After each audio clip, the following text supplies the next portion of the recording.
Hay una regla no escrita en Wall Street que he seguido durante toda mi carrera. Nunca escuches lo que un banquero dice en la televisión.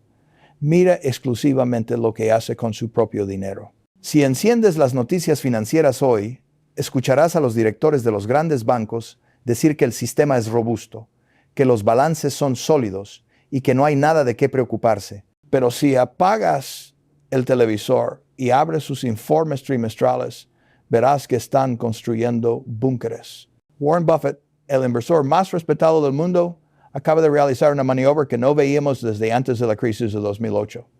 No ha vendido un par de acciones para tener dinero de bolsillo. Ha liquidado posiciones masivas en la banca estadounidense. Ha vendido Bank of America, ha vendido Wells Fargo, bancos en los que había confiado durante décadas, bancos que él mismo rescató en el pasado. Cuando el hombre que más sabe de bancos en el planeta decide que ya no quiere ser dueño de bancos, no es una señal. Es un grito de advertencia. Pero lo más inquietante no es solo lo que hace Buffett, es lo que están haciendo los propios bancos. He estado analizando los movimientos internos de gigantes como JP Morgan en Estados Unidos, Deutsche Bank en Alemania y el Banco Santander en España. Todos están haciendo lo mismo. Están acumulando efectivo y aumentando dramáticamente sus provisiones para pérdidas crediticias. En lenguaje sencillo, están guardando miles de millones de dólares en una caja fuerte de emergencia porque saben que una oleada de impagos está a punto de golpearles la cara. Hoy vamos a exponer la realidad que ellos no te cuentan. Vamos a desglosar punto por punto la tormenta perfecta que se está gestando en las entrañas del sistema financiero. No vamos a hablar de teorías, vamos a hablar de hechos contables. Hablaremos de los edificios vacíos que valen la mitad de lo que dicen los libros, de los bonos basura que están escondidos bajo la alfombra y de la bomba de relojería de los derivados. Si tienes dinero en el banco, si tienes un negocio que depende del crédito o si simplemente tienes una hipoteca, lo que vas a escuchar en los próximos minutos es la información más importante del año. Porque cuando los bancos activan su protocolo de emergencia, la primera víctima siempre es el ciudadano común. Empecemos por el primer gran dominó que ya está cayendo y que los medios intentan ignorar desesperadamente: el colapso del inmobiliario comercial. Durante años, el modelo de negocio bancario fue simple: prestar dinero para construir rascacielos de oficinas, centros comerciales gigantes y hoteles de lujo. Era el negocio perfecto, hasta que el mundo cambió en 2020. El trabajo remoto no fue una moda pasajera, fue un cambio estructural. Hoy, si caminas por el distrito financiero de San Francisco, Chicago o incluso partes de Londres, verás ciudades fantasma. Los datos que manejo son escalofriantes. La tasa de vacancia en oficinas en las principales ciudades occidentales está rozando el 20, 30 e incluso el 40% en algunos casos. Pero aquí está el truco. Los dueños de esos edificios tienen préstamos hipotecarios comerciales por valor de billones de dólares. Esos préstamos se basaban en la premisa de que el edificio estaría lleno de inquilinos pagando alquileres premium. Ahora, esos edificios están semivacíos, los ingresos han caído en picado y lo peor, los tipos de interés se han disparado. Imagina que eres dueño de una torre de oficinas. Tu préstamo vence este año. Cuando lo pediste pagabas un 3% de interés. Ahora, para renovarlo, el banco te pide un 8%. Pero tus ingresos han bajado a la mitad porque nadie alquila tus oficinas. ¿Qué haces? La respuesta matemática es: quiebras. Le entregas las llaves al banco. Y aquí es donde el problema se traslada de la inmobiliaria al sistema financiero. El banco recibe las llaves de un edificio que en sus libros contables dice que vale 100 millones de dólares. Pero si intenta venderlo hoy en el mercado, con suerte le darán 50 millones. Esa diferencia de 50 millones es una pérdida directa. Es dinero que se evapora del capital del banco. Y no estamos hablando de un edificio, estamos hablando de un mercado de 3 billones de dólares solo en Estados Unidos. Los bancos regionales, esos bancos medianos que sostienen la economía local, tienen una exposición brutal a este sector. Algunos tienen hasta la mitad de su cartera de préstamos metida en estos edificios zombies. Warren Buffett ha visto estos números. Él sabe que no hay forma de arreglar esto sin dolor. Los precios de los activos tienen que caer para ajustarse a la realidad. Y mientras caen, se llevarán por delante la solvencia de docenas, quizás cientos de bancos. En España, aunque la situación parece diferente, los grandes centros comerciales y las oficinas periféricas enfrentan el mismo destino. Pero el agujero negro del ladrillo es solo el primer problema. Hay un segundo problema, más técnico, pero igual de letal, que está carcomiendo los balances bancarios desde dentro, las pérdidas no realizadas en bonos. Suena complejo, pero es muy simple. Los bancos, por ley y seguridad, compran deuda del gobierno, bonos del tesoro. Se supone que es el activo más seguro del mundo. Hace 3 años, los bancos compraron billones de dólares en bonos que pagaban un 1% de interés. Parecía una buena idea en ese momento. Pero entonces, la inflación se disparó y los bancos centrales subieron los tipos al 5%. En el mundo de los bonos, cuando los tipos suben, el precio del bono baja. Es una ley física financiera. Nadie quiere comprar tu bono viejo que paga el 1% si puede comprar uno nuevo que paga el 5%. Así que tu bono viejo ahora vale un 30% menos. Los bancos tienen estos bonos en sus balances. Mientras no los vendan, pueden fingir que valen el 100%. Es una ficción contable permitida por los reguladores. Se llaman pérdidas no realizadas, pero la pérdida es real. En Estados Unidos se estima que hay más de 600,000 millones de dólares en estas pérdidas ocultas. ¿Por qué es esto peligroso? Porque funciona mientras nadie pida su dinero. Pero si tú y tus vecinos os asustáis y vais al banco a sacar vuestros ahorros, el banco no tiene el efectivo, tiene bonos. Y para darte tu dinero tiene que vender esos bonos. Y al venderlos, tiene que asumir la pérdida del 30%. De repente, la pérdida no realizada se vuelve muy real, el banco se queda sin capital y quiebra. Esto no es teoría, esto es exactamente, paso por paso, lo que mató a Silicon Valley Bank en 48 horas. Y Warren Buffett sabe que Silicon Valley Bank no era una manzana podrida en un cesto sano. Era el primer síntoma de un cesto que lleva años pudriéndose. Ahora sumemos un tercer factor a esta ecuación del desastre: las empresas zombies y la deuda corporativa. Durante la última década de dinero barato, muchas empresas que no eran rentables lograron sobrevivir simplemente pidiendo prestado más y más dinero a tasas cercanas a cero. Se les llama empresas zombies. No ganan suficiente dinero para pagar sus deudas, solo ganan suficiente para pagar los intereses y seguir rodando la bola de nieve. En Europa y Estados Unidos, el porcentaje de estas empresas es alarmante. Ahora, con los tipos de interés altos, el oxígeno se ha cortado. Tienen que refinanciar sus deudas y el costo de hacerlo se ha triplicado. No pueden pagarlo, van a empezar a caer en cascada. Y cada empresa que cae deja un agujero en el balance de un banco. Deutsche Bank, por ejemplo, ha estado cerrando líneas de crédito a sectores enteros porque ve venir esta ola de quiebras corporativas. Cuando un banco como Deutsche Bank, que es sistémico para toda Europa, empieza a cerrar el grifo, es porque el agua que viene está envenenada. Estamos viendo una convergencia de factores negativos que nunca antes habían ocurrido al mismo tiempo. Colapso inmobiliario, devaluación de bonos soberanos y crisis de deuda corporativa. Es una tormenta perfecta de solvencia. Y los bancos lo saben. Por eso están actuando de forma extraña. Por eso endurecen los créditos. Por eso te piden más papeles para darte una hipoteca. Por eso Buffett vende. Pero si crees que esto es todo, prepárate.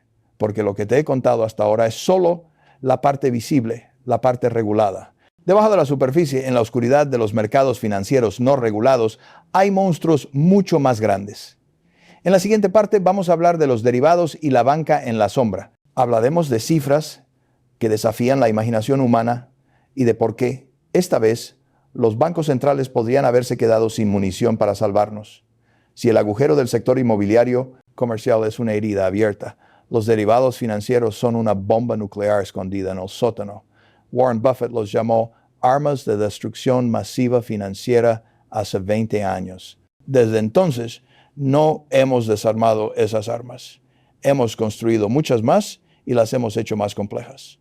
Para que entiendas la magnitud del peligro, miremos los números.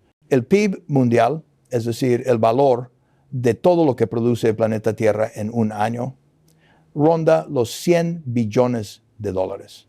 El mercado de derivados se estima, según el Banco de Pagos Internacionales, en más de 600 billones de dólares. Algunas estimaciones privadas hablan incluso de un cuatrillón. Es una cifra tan obscena que pierde significado. Es 10 veces la economía real. Pero, ¿qué es un derivado? En esencia, no es una inversión, es una apuesta. Es un contrato cuyo valor deriva del precio de otra cosa, el precio del petróleo, el tipo de cambio del euro o incluso el clima. Los grandes bancos usan estos instrumentos para cubrirse, pero también para especular. Han creado un casino gigantesco donde todos apuestan contra todos. Y el problema de este casino es que está totalmente interconectado. Imagina una red de cuerdas tensas que conecta a JP Morgan con Deutsche Bank, con Santander, con HSBC y con miles de fondos de inversión. Si uno de estos gigantes tropieza y no puede pagar su apuesta, tira de la cuerda. Y esa cuerda tira del siguiente. Es el riesgo de contraparte. En 2008, cuando Lehman Brothers cayó, el pánico no fue solo por sus deudas, sino porque nadie sabía quién estaba conectado a Lehman a través de los derivados. La confianza se evaporó en segundos. Hoy, la situación es peor porque el sistema es más opaco. Y aquí entra el segundo actor oscuro de nuestra historia, la banca en la sombra o shadow banking. Después de la última crisis, los gobiernos impusieron muchas reglas a los bancos tradicionales. Les dijeron, no podéis arriesgar tanto. ¿Y qué hizo el capital de riesgo? Se mudó a donde nadie miraba. Se fue a fondos de cobertura, empresas de capital privado y prestamistas no bancarios. Este sector en la sombra mueve hoy casi la mitad de los activos financieros del mundo, unos 200 billones de dólares. El problema es que la banca en la sombra no tiene acceso al rescate del Banco Central. Si un banco normal se queda sin efectivo, la Reserva Federal le presta. Si un fondo de la banca en la sombra se queda sin efectivo, colapsa. Y adivina quién le presta dinero a la banca en la sombra para operar. Los bancos tradicionales. Es un círculo vicioso. Si la sombra cae, arrastra la luz. Warren Buffett observa este ecosistema frágil y sobreapalancado y ve una estructura que no puede soportar tipos de interés altos. Cuando el dinero es gratis, cualquiera puede ser un genio financiero apalancado. Cuando el dinero cuesta un 5 o un 6%, las apuestas fallan. Y cuando una apuesta de 600 billones de dólares empieza a fallar, no hay suficiente dinero en el mundo para rescatarla. Ahora quizás estés pensando, Warren, esto suena terrible para los banqueros de Wall Street, pero yo vivo en Main Street. ¿Qué tiene que ver esto con mi hipoteca o mi negocio? Tiene todo que ver, porque la reacción de los bancos ante este panorama apocalíptico es lo que yo llamo el protocolo de la tortuga. Cuando una tortuga percibe una amenaza, no negocia, no ataca, simplemente se mete en su caparazón y espera. Los bancos están haciendo exactamente lo mismo. Están metiéndose en su caparazón y su caparazón está hecho de liquidez. Esto nos lleva al corazón de nuestro análisis de hoy, el apagón del crédito o credit crunch. Los bancos saben que sus balances están llenos de activos tóxicos, inmobiliario y bonos devaluados. Saben que sus vecinos, otros bancos, están igual de mal. Saben que la economía se está frenando. Entonces, ¿cuál es su reacción lógica? Dejar de prestar dinero. Cerrar el grifo. ¿Has notado que últimamente es mucho más difícil conseguir un préstamo? Que te piden más papeles, más avales y te ofrecen menos dinero a un interés más alto. No es casualidad, es una política deliberada de supervivencia. El crédito es la sangre de la economía moderna. Las empresas necesitan crédito para pagar nóminas mientras cobran facturas.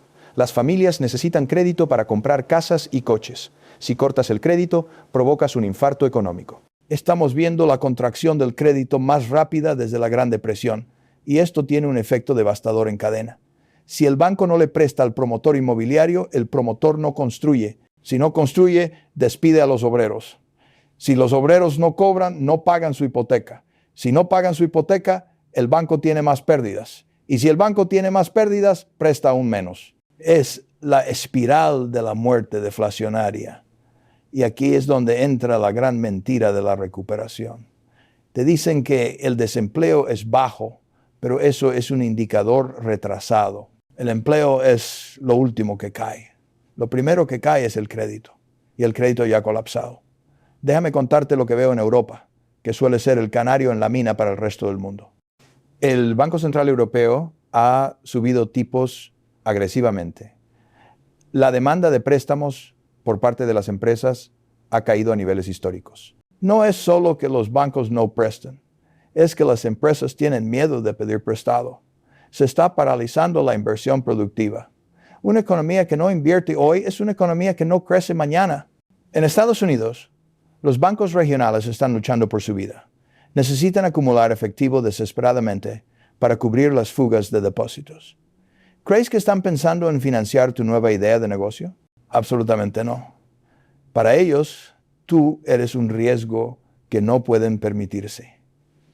Esta huelga de celo bancaria es el mecanismo de transmisión de la crisis.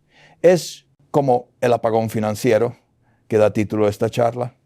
No es un apagón de luz, es un apagón de oportunidades. Y lo más triste es que afecta desproporcionadamente a la clase media y a las pequeñas empresas. Las grandes corporaciones, las que cotizan en bolsa, tienen otras formas de financiarse. Pueden emitir sus propios bonos. Tienen montañas de efectivo acumulado, como Apple o Google. Ellas sobrevivirán. Pero la panadería de tu barrio, la empresa de construcción local, la familia que quiere comprar su primera casa, ellos dependen al 100% de que el banco quiera abrir el grifo. Y el banco acaba de poner un candado en la llave de paso. Warren Buffett entiende que esta contracción del crédito va a provocar una recesión severa. No un aterrizaje suave como prometen los políticos, sino un choque frontal. Cuando el crédito desaparece, el valor de los activos se desploma. Si nadie puede pedir una hipoteca, ¿quién compra las casas? Nadie. ¿Qué pasa con el precio de las casas? Cae. Y si el precio de tu casa cae, tu patrimonio neto cae. Te sientes más pobre, gastas menos y la economía se hunde más. Buffett está esperando al final de este ciclo. Está esperando a que la falta de crédito ahogue a los vendedores desesperados para aparecer él con su montaña de efectivo y comprarlo todo. La pregunta clave ahora es, ¿qué pasa si el sistema bancario se equivoca en sus cálculos? ¿Qué pasa si al intentar protegerse provocan el mismo pánico que quieren evitar? Existe un escenario que los planificadores centrales temen más que nada, el evento de liquidez. Es el momento en que la desconfianza es tan alta que el dinero deja de fluir por completo.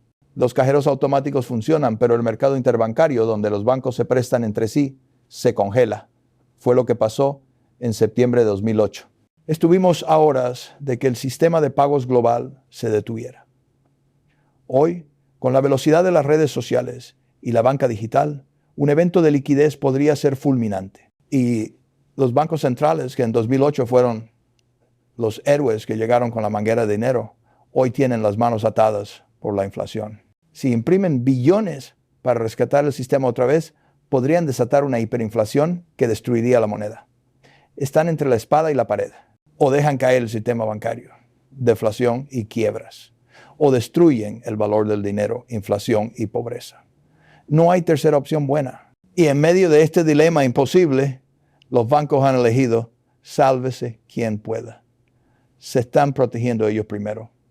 Están blindando sus balances a costa de la economía real, a costa de ti.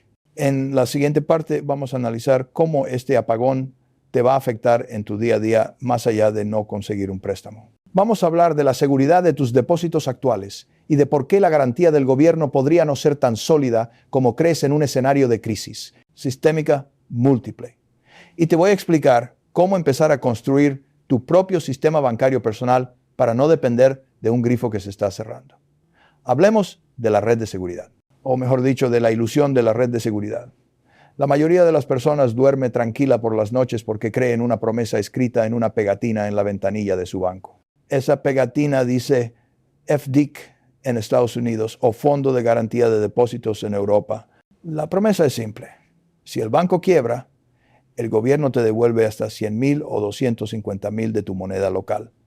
Suena reconfortante, pero como analista que ha estudiado la letra pequeña de estos contratos sociales, tengo la obligación de decirte la verdad matemática. El fondo está vacío. No me malinterpretes, hay algo de dinero ahí. Pero la proporción entre el dinero real que tiene el fondo de garantía y el dinero total de los depósitos que supuestamente asegura es ridícula. Estamos hablando de una cobertura de menos del 1%. Es como si una compañía de seguros de coches asegurara 1 millón de vehículos, pero solo tuviera dinero en el banco para pagar la reparación de 3 accidentes. Funciona de maravilla mientras no haya accidentes masivos. Pero si hay un choque en cadena en la autopista, el sistema colapsa. En una crisis bancaria sistémica, donde caen 5, 10 o 20 bancos regionales al mismo tiempo, que es exactamente el escenario para el que se están preparando los propios bancos con sus reservas, el fondo de garantía se evaporaría en cuestión de horas. Pero el gobierno imprimirá el dinero para cubrirlo, me dirás. Y tienes razón. Esa es la solución política estándar. Pero aquí es donde entra la estafa maestra. Si el gobierno tiene que imprimir 5 billones de dólares para rescatar los depósitos de todo el mundo, ¿qué crees que le pasará al valor de esos dólares? ¿Te devolverán tu dinero? Sí. Verás la misma cifra en tu cuenta bancaria. Pero cuando vayas al supermercado, esa cifra comprará la mitad de comida. Cuando vayas a echar gasolina, el tanque te costará el doble. Te habrán rescatado nominalmente, pero te habrán expropiado realmente a través de la inflación. Es un juego de manos. Te dan el papel, pero se quedan con el valor. Y esto nos lleva a un concepto legal que muy poca gente entiende hasta que es demasiado tarde. La diferencia entre tu dinero y un depósito. Necesito que prestes mucha atención a esto. Cuando tú tienes un billete de $100 en tu bolsillo, eso es tuyo. Es un activo al portador. Nadie tiene una obligación contigo. Tú posees el valor. Pero en el momento en que entregas ese billete al cajero del banco, la propiedad legal del dinero cambia. El dinero pasa a ser propiedad del banco. Tú dejas de ser dueño y te conviertes en acreedor. Tienes un derecho de cobro. El banco te debe ese dinero.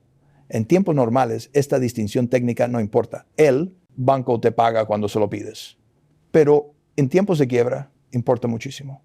Porque te conviertes en un acreedor no asegurado. Y si las leyes de resolución bancaria se activan, el famoso bail-in o rescate interno del que hablamos antes, los acreedores son los que pagan la fiesta. Ya lo vimos en Chipre en 2013. La gente se fue a dormir un viernes pensando que su dinero estaba seguro. El lunes los bancos no abrieron. Y cuando reabrieron semanas después, a los depositantes con más de cierto monto les habían confiscado un porcentaje brutal de sus ahorros para recapitalizar el banco.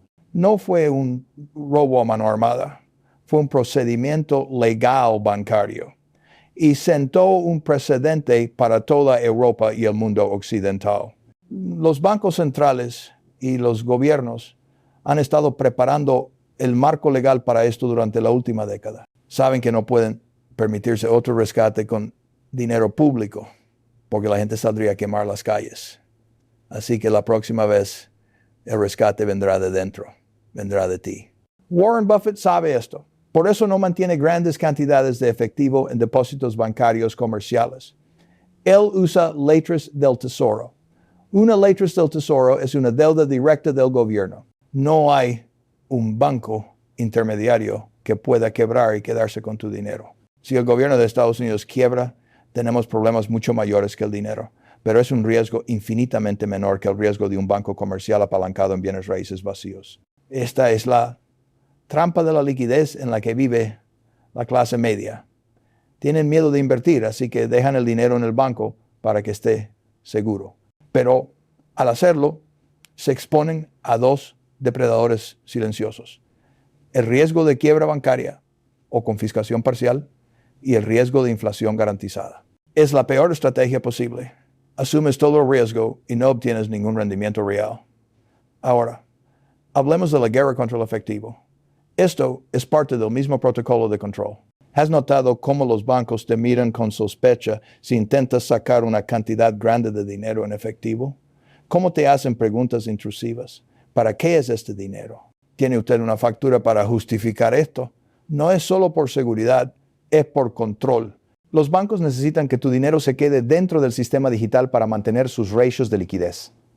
Cada billete físico que sacas debilita su balance.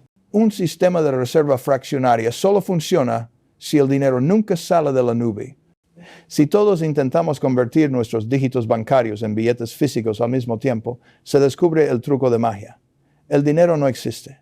Solo existe en un 10% o menos. Por eso están cerrando sucursales. Por eso están limitando los retiros en cajeros. Por eso promueven los pagos digitales. Quieren cerrar las salidas de emergencia. Quieren asegurarse de que cuando llegue el pánico, no puedas sacar tu capital. Estarás atrapado dentro del edificio en llamas con ellos. Y aquí es donde entra el plan maestro a largo plazo. Las monedas digitales de Banco Central, CBDC, no son criptomonedas como Bitcoin, que son descentralizadas. Son lo opuesto. Son dinero programable emitido directamente por el Estado. Es el sueño húmedo de cualquier banquero central y la pesadilla de cualquier defensor de la privacidad. En una crisis bancaria severa, la solución perfecta para ellos es introducir el dólar digital o el euro digital. Te dirán, el sistema bancario privado es inseguro, así que ahora puedes tener una cuenta directamente con la Fed o el BCE. Suena seguro, ¿verdad? Pero el precio es tu libertad financiera total. Podrán decidir dónde puedes gastar, cuánto puedes ahorrar, o incluso aplicar tasas de interés negativas donde tu dinero se caduca si no lo gastas. Buffett y el dinero inteligente están moviéndose hacia activos que no pueden ser programados, borrados o confiscados con un clic. Están comprando tierras, energía, infraestructuras, oro, cosas que existen en el mundo real independientemente de lo que diga un ordenador en Washington o Bruselas. Déjame contarte lo que está pasando con el oro, porque es la señal más clara de la desconfianza sistémica. Tradicionalmente, los bancos centrales occidentales despreciaban el oro. Lo llamaban una reliquia bárbara. Pero en los últimos 2 años han estado comprando oro a un ritmo récord, no visto desde hace 50 años. China, Rusia, India, Turquía, Polonia, todos están cambiando sus bonos de papel, deuda de otros países, por metal amarillo. ¿Por qué? Porque el oro no tiene riesgo de contraparte. Si tienes un bono del Tesoro americano, dependes de que Estados Unidos pague. Si tienes oro, no dependes de nadie. En un mundo donde la confianza se está rompiendo, el oro es el único activo financiero neutral. Es el dinero de los reyes. Y cuando los bancos centrales, que son los que imprimen el dinero de papel, empiezan a comprar oro desesperadamente, te están diciendo a gritos que no confían en su propio producto. Tú deberías tomar nota. Si ellos no confían en el papel moneda a largo plazo, ¿por qué deberías tener el 100% de tu patrimonio en papel moneda? Pero volvamos a tu situación actual. El apagón financiero del que hablamos no será un evento de un solo día. Será un proceso de asfixia lenta. Primero subirán las comisiones bancarias. Luego bajarán los límites de crédito de tus tarjetas sin previo aviso. Después verás noticias sobre fusiones de bancos, que es un eufemismo para decir que un banco quebró y otro más grande se lo comió para evitar el pánico. Y finalmente, un día intentarás hacer una transferencia urgente y el sistema te dirá pendiente de revisión. Ese día sabrás que el corralito digital ha comenzado. Y la buena noticia es que todavía hay tiempo. Las puertas de salida todavía están abiertas, aunque se están estrechando. Todavía puedes mover tu dinero. Todavía puedes diversificar. Todavía puedes comprar activos reales. Pero la ventana de oportunidad no estará abierta para siempre. El crédito se está contrayendo ahora mismo mientras hablamos. Las empresas zombies están empezando a morir. Los impagos de tarjetas de crédito están subiendo verticalmente. Las fichas de dominó están alineadas y tambaleándose. Warren Buffett ya ha hecho su movimiento. Él vendió cuando los precios eran altos y la euforia reinaba. Ahora está sentado, tranquilo, con su montaña de liquidez soberana, esperando el inevitable ajuste de cuentas. Él no va a ser una víctima. Y tú tampoco tienes por qué serlo. En la siguiente sección, quiero darte el manual de defensa. Vamos a dejar el diagnóstico y pasar a la acción. ¿Cómo te conviertes en tu propio banco? ¿Qué significa realmente diversificar fuera del sistema? Y voy a darte una estrategia específica sobre cómo manejar tus deudas actuales, porque en una crisis de crédito, la deuda es esclavitud moderna y necesitas romper esas cadenas antes de que suban los tipos de interés o te corten las líneas de financiación. Llegamos a la parte más crítica de esta transmisión. El diagnóstico ya está hecho. El sistema bancario se está contrayendo, el crédito se está evaporando y los grandes jugadores están acumulando efectivo y activos reales. Ahora, la pregunta es, ¿cómo construyes tu propia fortaleza en medio de este asedio? El concepto clave que quiero que adoptes hoy es el de banca personal soberana. Deja de pensar como un cliente y empieza a pensar como un banco central. Un banco central sólido tiene 3 cosas: reservas de liquidez, control sobre sus pasivos y activos de refugio que no dependen de nadie más. Tu primer movimiento táctico debe ser una auditoría brutal de tu deuda. En un entorno de apagón de crédito, la deuda no es una herramienta, es un collar de perro. Y la correa la sostiene el banco. Lo que mucha gente no sabe es que los bancos tienen cláusulas en la letra pequeña de los contratos de préstamo y líneas de crédito que les permiten exigir el pago anticipado o reducir tus límites sin previo aviso si perciben que tu perfil de riesgo ha cambiado. O peor, si el perfil de riesgo del banco ha cambiado. Imagina que tienes una línea de crédito comercial o una tarjeta con un límite alto que usas para operar tu negocio o tu vida diaria. Mañana, el banco decide que necesita reducir su exposición al riesgo. Te envían una carta. Su línea de crédito ha sido cancelada. Tiene 30 días para devolver el saldo pendiente. ¿Tienes el efectivo para pagarlo? Si la respuesta es no, estás en quiebra técnica. Por eso, el paso número 1 es eliminar la deuda variable y las líneas rotativas. Si tienes deudas de tarjetas de crédito, préstamos personales o líneas de crédito sobre tu casa, atácalas con todo lo que tengas. Vende cosas que no uses. Reduce gastos. Usa tus ahorros. Pagar una deuda al 15 o 20% de interés es matemáticamente la mejor inversión que puedes hacer. Es un retorno garantizado, libre de impuestos y, lo más importante, te devuelve tu libertad. Nadie puede cancelar una deuda que ya no existe. El segundo paso es desconfiar profundamente de los productos complejos. A medida que los bancos ven caer sus márgenes de beneficio tradicionales, sus departamentos de ventas se vuelven más agresivos. Empezarán a llamarte. Te ofrecerán depósitos estructurados, fondos garantizados vinculados a la bolsa o bonos híbridos. Te dirán, mire señor García, la inflación es alta. Deje que le ofrezcamos este producto que le da un cupón del 5% si la bolsa sube y le garantizamos su capital. Suena fantástico, pero es una trampa. Warren Buffett tiene una regla de oro. Si no lo entiendes en 5 minutos, no lo compres. Estos productos complejos están diseñados por ingenieros financieros para transferir el riesgo del banco a ti. A menudo tienen comisiones ocultas brutales, penalizaciones por retiro anticipado que te bloquean el dinero durante años, y cláusulas de letra pequeña donde la garantía desaparece si ocurre un evento sistémico. En tiempos de crisis, la simplicidad es seguridad. ¿Quieres cosas aburridas? ¿Quieres letras del tesoro directas? ¿Quieres cuentas de ahorro simples en bancos sistémicos? ¿Quieres oro físico? No quieres un contrato de 40 páginas que necesitas un abogado para descifrar. Cuando el banco te llame para venderte algo exclusivo, recuerda, no te están haciendo un favor. Están buscando liquidez o descargando riesgo. Cuelga el teléfono. El tercer pilar de tu defensa es construir tu propia reserva de oro. Y no estoy hablando metafóricamente, hablo de metal real. El video que analizamos mencionaba cómo Berkshire Hathaway compró acciones de Barrick Gold y cómo los bancos centrales están comprando lingotes.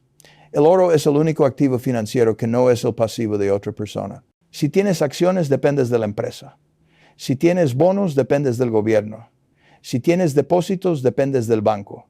Si tienes una moneda de oro en tu mano, no dependes de nadie. Es el seguro definitivo contra el colapso del sistema fiduciario. No te digo que pongas todo tu dinero en oro. Eso sería especular. Te digo que tengas un 5 o un 10% de tu patrimonio en metales preciosos físicos fuera del sistema bancario. Es tu botón de reinicio. Si mañana hay un ciberataque, un feriado bancario o una hiperinflación, ese oro seguirá comprando comida, combustible y seguridad. Es la única moneda que ha sobrevivido 5,000 años. El dólar tiene poco más de 200 años y ha perdido 98% de su valor. Haz las cuentas. El cuarto movimiento es la diversificación de jurisdicción. Esto suena a cosa de espías o multimillonarios, pero en la era digital es accesible para la clase media alta. Si vives en un país con inestabilidad política o económica, y seamos honestos, la lista es cada vez más larga. Tener todo tu patrimonio bajo el control de un solo gobierno es imprudente. Abrir una cuenta bancaria en una jurisdicción extranjera sólida no es ilegal, es inteligente. Te protege contra el riesgo país. Si tu gobierno local decide imponer controles de capital, corralitos o impuestos confiscatorios de emergencia, tener una parte de tus ahorros fuera de su alcance legal inmediato te da opciones, te da tiempo. Y en una crisis, el tiempo es el recurso más valioso. Finalmente, hablemos de la liquidez táctica. Ya hemos dicho que debes tener efectivo. ¿Pero cuánto? La regla general solía ser 3 a 6 meses de gastos. En el entorno actual, donde el desempleo podría dispararse si el crédito se congela, yo sugiero ampliar ese colchón a 1 año si es posible. Sé que suena difícil, pero piensa en esto. Ese dinero en efectivo es tu fondo de libertad. Te permite decir no. Te permite no vender tu casa a precio de remate si pierdes el trabajo. Te permite no aceptar el primer empleo miserable que te ofrezcan. Te permite dormir por las noches mientras el resto del mundo está en pánico. Esa tranquilidad mental no tiene precio. Los bancos se están preparando para la tormenta acumulando reservas. Tú debes hacer lo mismo. Conviértete en una fortaleza de liquidez.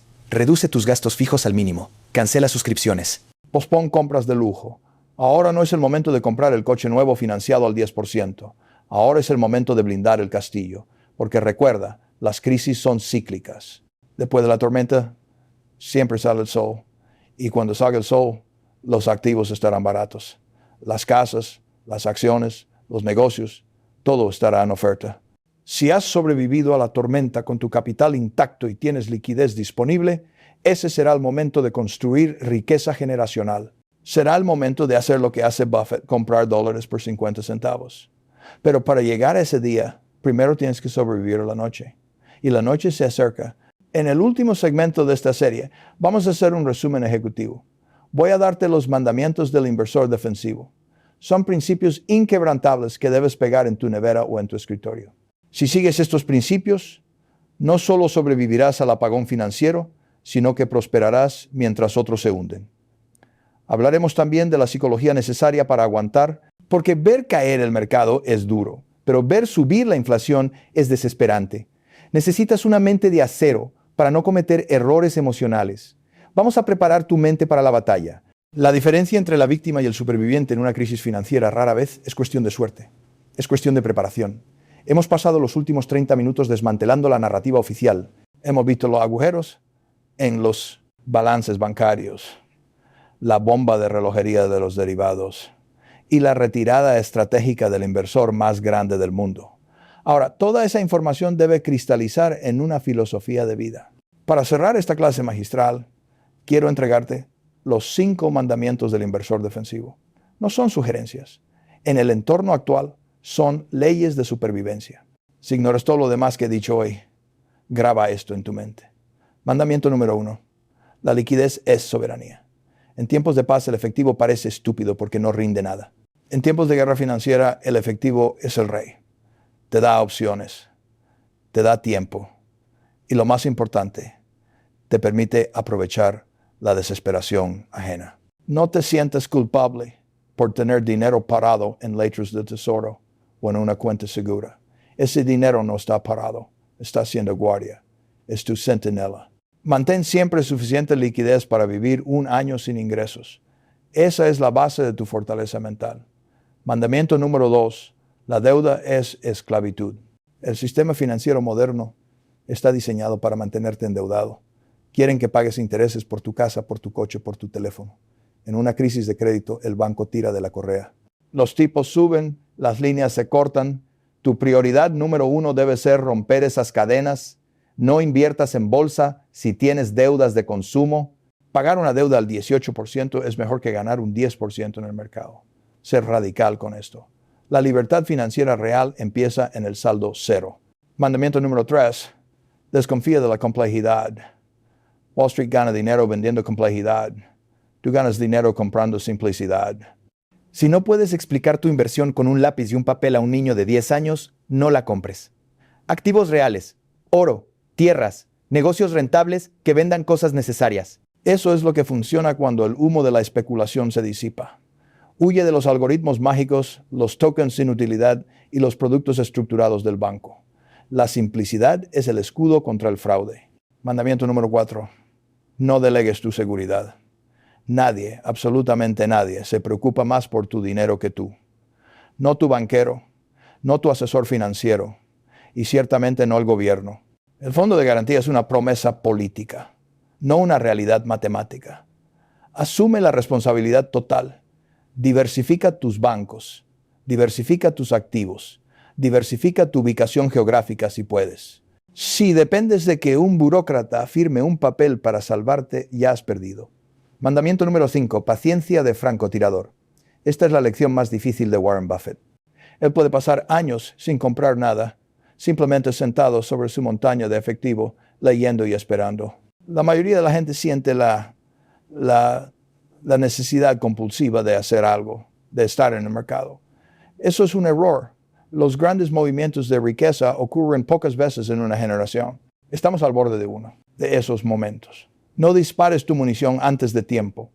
Espera a que el pánico sea real, a que los precios sean absurdos, a que nadie quiera comprar. Ese será tu momento. Sé que todo esto puede sonar intimidante. El panorama que he pintado hoy es oscuro. Pero quiero que te lleves un mensaje de optimismo realista. Las crisis son necesarias. Son el mecanismo que tiene el mercado para limpiar los excesos. Son el invierno que mata las malas hierbas para que pueda llegar la primavera. Las empresas zombies van a desaparecer, y eso es bueno, porque dejarán espacio y recursos para empresas nuevas y eficientes. Los activos sobrevalorados van a caer, y eso es bueno, porque permitirá que una nueva generación pueda comprar casas y acciones a precios justos. El colapso del crédito será doloroso, pero restaurará el valor del ahorro real frente a la especulación apalancada.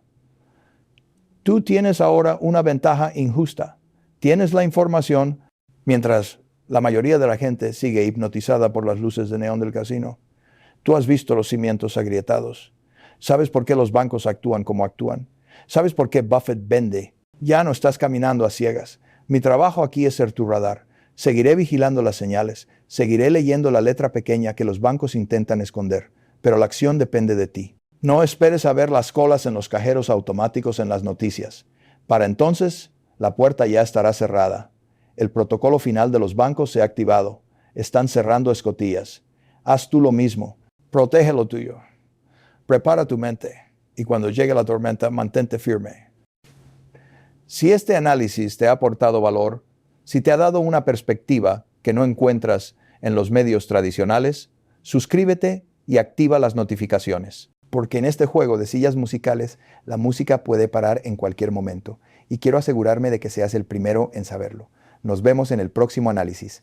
Mantente líquido. Mantente escéptico.